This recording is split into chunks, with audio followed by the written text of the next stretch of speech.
एक और बात यहाँ पता चली कि ये भी थोड़ा हया के खिलाफ मसला है, लेकिन आज की नई नौजवान नस्ल जो है इसमें बहुत ज़्यादा मुब्तला हो रही है। मैंने जैसे अर्ज़ किया कि शरई मसाइल में चाहिए और इसको बयान करना ये हमारी जिम्मेदारी है। तो ये चीज़ भी अंग्रेज़ी फ़िल्मों से और फुहश फ़िल्मों से हमारी नई नस्ल में बहुत तेज़ी से सरायत कर रही है और लोग इस बारे में उलमा से बहुत ज़्यादा मसाइल पूछते हैं, ख़वातीन भी पूछती हैं जो इसमें मुब्तला है। तो इसका भी मसला याद रखें कि अल्लाह ताला ने हालत हैज़ में ज़ौजा से हमबिस्तरी को हराम करार दिया क्योंकि उसमें गंदगी है। बाप देखें कि वो गंदगी इस दर्जे की नहीं है जितनी ओरल सेक्स में गंदगी होती है। अगर उसमें डिस्चार्ज हो जाए बंदा, इंसान जो हमबिस्तरी करने वाला है ज़ौजा से, वो मुंह में डिस्चार्ज हो जाए, तो आप सोचें कि अल्लाह ताला शर्मगाह को गंदगी से बचा रहे हैं जिसकी वजह से हैज़ की हालत में हमबिस्तरी को हराम करार दिया। तो मुंह जिससे इंसान खाना खाता है, जिससे कलमा पड़ता है और जो इंसान के जिस्म में सबसे अशरफ उज़ू है, सबसे ज्यादा मुअज़्ज़ज़ और मुकर्रम वुज़ू है, उसमें ऐसी गंदगी को डालना कहाँ से जायज़ हो सकता है, कहाँ से हलाल हो सकता है। तो आज बाज़ मुतजद्दिद किस्म के लोग जो है ना इसको हलाल करार दे रहे हैं, तो ये बिल्कुल गलत है। तो ये बात खूब जहन में रखें कि ओरल सेक्स के जरिए अपनी ख्वाहिश को पूरा करना इस तौर पर कि डिस्चार्ज हो जाए इंसान औरत के मुंह में, बीवी के मुंह में, ये बिल्कुल हराम है, बिल्कुल नाजायज़ है। क्योंकि मनी एक गलीज़ और नापाक और गंदगी है और नापाक और नजस चीज़ है। बाज़ हजरात ये कहते हैं कि मनी पाक है, मगर याद रखें मनी के पाक होने के दलाइल मजबूत नहीं है, मनी के नापाक होने के दलाइल बहुत मजबूत हैं। सबसे पहली दलील कुरान मजीद में आता है, अलम नखलुकुम मिन माइन महीन, हमने तुम्हें गलीज़ और पलीद पानी से पैदा किया, जलील पानी से पैदा किया है। तो इसमें भी इशारा है कि मनी नापाक चीज़ है। दूसरी बात यह कि हदीस में आता है कि कुन्तु अफ़रुकुल मनी मिन सौबि रसूलिल्लाहि सल्लल्लाहु अलैहि वसल्लम सुम्मा युसल्ली फीही। हज़रत आयशा रज़ी अल्लाह ताला अन्हा फरमाती हैं कि रसूलुल्लाह सल्लल्लाहु अलैहि वसल्लम के कपड़ों पर अगर मनी लगी होती थी, सही बुखारी की हदीस है, मैं उसको खुरच के साफ करती थी, फिर आप सल्लल्लाहु अलैहि वसल्लम उसमें नमाज पढ़ा करते थे। अब बाज़ हज़रात ने यहाँ से इस्तेदलाल किया है कि मनी अगर नापाक होती तो हज़रत आयशा उसको धोती, खुरच के साफ करना इसकी अलामत है कि मनी पाक है, लेकिन ये बात गलत है। अगर मनी पाक होती तो हज़रत आयशा को खुरचने की जरूरत नहीं थी। बात यह है कि वो निजासत जिसका एक बाकायदी जिस्म होता है और वो खुरच के जिस्म से या कपड़ों से अलग हो सकती है, तो उस निजासत को पाक करने का तरीका यह है कि उसको खुरच दिया जाए। नापाक थी तभी तो हज़रत आयशा रज़ी अल्लाह ताला अन्हा उसको बाकायदा खुरच रही हैं और दूर कर रही हैं। और गीली मनी को नबी, ये साबित है कि हज़रत आयशा रज़ी अल्लाह ताला अन्हा आप सल्लल्लाहु अलैहि वसल्लम के कपड़ों से धोया करती थी और आप सल्लल्लाहु अलैहि वसल्लम उसमें नमाज पढ़ा करते थे। हज़रत उमर रज़ी अल्लाह ताला अन्हु के दौर में किसी शख्स को इत्लाम हुआ तो उसने अपने पूरे जो है ना वो कपड़े धोए, तो हज़रत उमर ने उसको मना किया, फरमाया कि इतना काफ़ी था कि उस जगह को तुम धो लेते। तो इसमें भी हज़रत उमर उसको बाकायदा धोने का हुक्म दे रहे हैं। किसी भी सहाबी ने एतराज़ नहीं किया कि यार या अमीरुल मोमिनीन आप इनको धोने का हुक्म क्यों दे रहे हैं, मनी तो पाक है। तो मनी के जो नापाक होने के दलाइल हैं वो बहुत मजबूत है। बाकी उसको जो खुरचने का हुक्म है वो इसलिए कि मनी के पाक जो अगर खुश्क हो जाए तो वो खुरच के भी पाक हो जाती है, उसको फिर धोना ज़रूरी नहीं होता। इसकी मिसाल ऐसे जैसे हदीस में आता है, सहाबा कराम फरमाते हैं कि हमारे तलवारों में दुश्मन का खून लगा होता था तो हम उसको ज़मीन पे अच्छी तरह रगड़ के उसी को लटका के नमाज पढ़ते थे। तो देखिए खून भी ऐसी चीज़ है कि जो सूखने के बाद उसकी एक पापड़ी सी जम जाती है। तो हालांकि खून को भी नापाक माना जाता है, जमहूर उलमा के यहाँ खून नापाक चीज़ है, लेकिन सहाबी क्या कर रहे हैं, उसको रगड़ के ज़मीन पे और खुश जो उसको अच्छी तरह रगड़ के जब उसका असर ज़ाइल हो गया तो उसी को लटका के नमाज पढ़ रहे हैं। तो जैसे खून नापाक होने के बावजूद रगड़ने से पाक हो जाता है, अगर किसी ऐसी चीज़ पे लगा हो जो लोहे या ऐसी सख्त चीज़ पे, तो ऐसे ही मनी अगर कपड़ों पे लगी हो, खुश्क हो जाए, तो उसको अच्छी तरह जब खुरच दिया जाए तो वो पाक हो जाती है। लेकिन इससे ये साबित नहीं होता कि मनी पहले से ही पाक है। एक और दलील मनी के नापाक होने की है कि जो मदी है, ट्रांसपेरेंट पानी जो मर्द के जिस्म से निकलता है, वो अगर जिस्म से निकल जाए तो वुज़ू फर्ज हो जाता है, और मनी निकल जाए तो गुस्ल फर्ज होता है। अब ये कैसी बात है कि मदी के निकलने से जिससे वुज़ू फर्ज हो रहा है वो तो नापाक है, और मनी निकलने से जब गुस्ल फर्ज हो रहा है बड़ी वाली तहारत, तो उसको हम पाक करार दें। इसलिए इमाम अबू हनीफा रहमहुल्लाह ताला का मज़हब मनी के बारे में कि ये नजासत गलीज़ा है, और इमाम मालिक का भी यही मज़हब है। ये मज़हब बहुत दलाइल के लिहाज से कवी है। तो इसलिए औरत के मुंह में डिस्चार्ज होना ये बिल्कुल हराम है, नाजायज़ है, गंदगी है, इस्लाम में इसकी कतन इजाज़त नहीं है।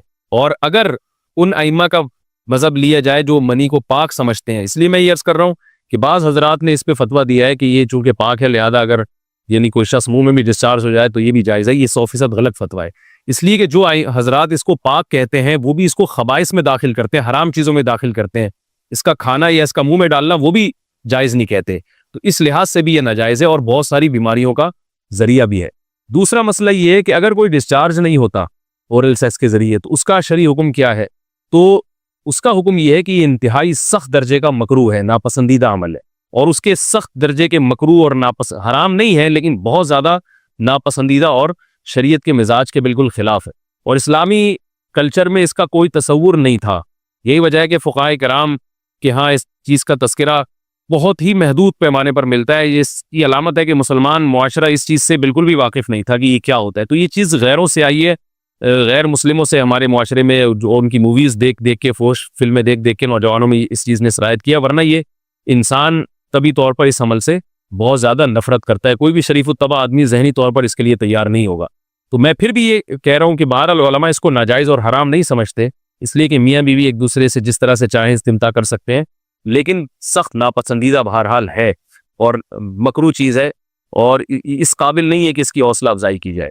यह उसके बारे में है कि जब यानी जो है वो इदखाल किया जाए उस फम के अंदर, उस जो है मर्द उसमें बाकायदा जो है वो तलज़्ज़ुज़ हासिल करे। अगर ऐसा ना हो बल्कि बाहर बाहर से इस्तिमता किया जाए, जैसे बाज़ जगह ऐसा होता है कि क्या नाम है, औरत को इस चीज़ से घिन आती है कि वो अपने मुंह में इस गंदगी को लेकर जाए, तो फिर बाज़ शौहर ज़ौजा को मजबूर करते हैं किसिंग वगैरह पर, तो ये कम दर्जे की कराहत है। यानी ये भी नापसंदीदा तो है, मगर ये उस दर्जे का मकरूह, उस दर्जे का नापसंदीदा नहीं है।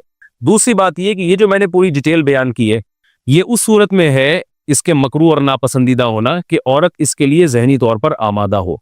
ये बात खूब याद रखें, अगर औरत को इस अमल से घिन आती है तो फिर मर्द बीवी को इस काम पर मजबूर हरगिज़ नहीं कर सकते, क्योंकि ये निकाह के जो एग्रीमेंट है, मुख्तज़ायात हैं, उसके खिलाफ है। यानी ये उसमें दाखिल नहीं है। औरत अपने आप को हमबिस्तरी से तो नहीं रोक सकती, मर्द जब चाहेगा बीवी से हमबिस्तरी कर सकता है, औरत को इजाज़त नहीं है। लेकिन ख़ास इस अमल से औरत मर्द को रोक सकती है अगर वो ज़हनी तौर पर इसके लिए आमादा नहीं है। ये तो मैंने ओरल सेक्स से मुताल्लिक़ कुछ फ़िक़ही हकाम बयान किए हैं। दूसरी बात ये, इसका भी मसाइल पूछे जाते हैं कि बाज़ मर्द अपनी ज़ौजा को मजबूर करते हैं गैर फितरी तरीके से हमबिस्तरी करने पर, पिछले रास्ते पर हमबिस्तरी करने पर। तो ये बात याद रखें कि ऐसी सूरत में औरत पर असल हुक्म यही है कि वो ऐसे मर्द से तलाक ले ले और उसको अपने करीब ना आने दे, क्योंकि इसमें नुकसान ये होता है कि अगर औरत इस काम की मर्द को इजाज़त दे दे तो कुछ वक्त के बाद उसकी अपनी नेचर तब्दील हो जाती है, अपनी फितरत बदल जाती है और उसे इस गैर फितरी काम में लज्जत आना शुरू हो जाती है। तो अपने आप को गंदगी से बचाना ये बहुत ज़रूरी है। और अगर वो ये समझती है कि तलाक के बाद उसके दोबारा निकाह नहीं होगा, उसकी ज़िंदगी तबाह नहीं होगी, तो फिर सख्त मजबूरी में अगर मर्द उसको धमकियाँ देता है मारने की या तलाक की, तो ऐसी मजबूरी में फिर अल्लाह की रहमत से उम्मीद है कि गुनाह सिर्फ मर्द के कंधों पर होगा। एक और इल्मी नुक्ते की बात हमें ये पता चलती है इस आयत में कि निसाउकुम हर्सुल लकुम, अल्लाह ताला ने निकाह का बुनियादी मकसद हर्स बताया है, यानी नस्ल बढ़ाना। ये जो फैमिली प्लानिंग वाले आज जिस दावत को लेके चल रहे हैं कि बच्चे दो ही अच्छे, ये जो पूरी दुनिया में एक तहरीक चल रही है, ये कुरान और सुन्नत के 100% खिलाफ है। कुरान के वाज़ेह नुसूस और अहादीस तो इस बारे में बहुत ही तफसील से हैं। मेरी जो किताब है एक से ज़ायद शादियों की ज़रूरत की, उसमें तकरीबन 50 सफ़े मैंने सिर्फ इसी पर लिखे हैं कि इस्लाम नस्ल बढ़ाने पर बहुत ज़्यादा हरीस है। इस्लाम चाहता है कि मुसलमानों की नस्ल बढ़े, और उस पर जो लोगों के एतराज़ होते हैं कि रिस्क की तंगी होगी, तरबियत नहीं हो सकेगी, उस तहरीर में उन तमाम बातों के जवाबात हैं। तो वो तहरीर पढ़ी जा सकती है। चूँकि यहाँ इस तफसीर में इतना ज़्यादा वक्त नहीं है कि मैं उस 50 सफ़ों की तहरीर का खुलासा आपके सामने बयान करूँ, उस खुलासे में भी अच्छा खासा वक्त लग जाएगा। तो ये जो बातें की जाती हैं कि रिस्क कम पड़ जाएगा और जो है वो लोग भूखे मरना शुरू हो जाएंगे अगर नस्ल बढ़ेगी, या बाज़ दफ़ा ये कहा जाता है बच्चों की सही तरह से तरबियत नहीं हो सकेगी, ये सब गलत बातें हैं। ये इसको कहते हैं नुक्ता बादल वक़ू, कि एक काम उल्टा पहले हमने कर लिया है, अब उस गलत काम को सही करने के लिए हम बहाने तलाश कर रहे हैं। तो ये नस्ल मुसलमानों में जो कम हुई है इसलिए नहीं हुई है कि बच्चों की तरबियत नहीं हो रही थी, बल्कि मीडिया के जरिए जो प्रोपेगेंडा हुआ है, उस प्रोपेगेंडे से मुतासर होकर 2 बच्चों वाली पॉलिसी पर लोग आ रहे हैं। अब जब आ रहे हैं तो उसके फिर जो है ना वो उसको सही करने के, अपने गलत काम को सही करने के लिए बहाने तलाश किए जा रहे हैं कि भी तरबियत नहीं हो सकती है, इस आमदन में हम गुजारा नहीं कर सकते। तो ये सारे दलाइल का जवाब आपको मेरी इंशाल्लाह उस तहरीर में मिलेगा। बहरहाल हम चूंकि मुसलमान हैं, कुरान को मानते हैं, सारे दलाइल एक तरफ और कुरान और सुन्नत एक तरफ, जब अल्लाह ताला ने हमें बता दिया कि निसाउकुम हर्सुल लकुम, औरत का बुनियादी मकसद दीगर जैसे बहुत सारे मकासद हैं, उनमें एक बहुत बड़ा मकसद क्या है कि वो नस्ल बढ़ाने का जरिया बनती है, तो उससे हमबिस्तरी भी इसी नीयत से होनी चाहिए कि तुम्हारी तुम्हारे यहाँ औलाद पैदा हो, ना ये कि इस नीयत से हो कि औलाद को तुम रोको। बाकी औलाद रोकने के फिकी अहकाम क्या हैं, किन सूरतों में वक्ती ज़रूरत के पेश नज़र औलाद आप रोक सकते हैं, वो ज़रूरत पड़ने पर आप उलमा से पूछ सकते हैं, वो किताबों में लिखे हुए।